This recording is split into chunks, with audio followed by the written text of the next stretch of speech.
Sinasabi ninyo ay wala kayong kasalanan, totoo ba yun? Yes, Your Honor. Malinis kayo. Yes, Your Honor. Willing din po kayo mag-submit ng waiver ng bank secrecy law. I think it's my right not to sign a waiver. Okay ba sa inyo na pwedeng tingnan ng komite yung mga nasa text message at yung mga ibang nilalaman ng inyong telco kung wala naman kayong tinatago? Siguro naman po, it's my right to reject po yung request mo.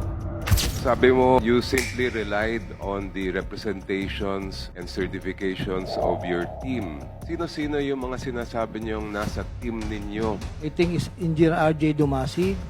What do you say to the allegations of Mr. Alcantara? Pinilit po ako na pirmahan tong statement of work accomplishment nung hepe ko po, Sino yung nababanggit niyong hepe? si Engineer JP Mendoza po, Mr. Chair. Sino ang hepe ni Engineer Mendoza? Bali may assistant DE pa po, si Bryce Hernandez, tapos si DE Henry na po. Thank you, thank you.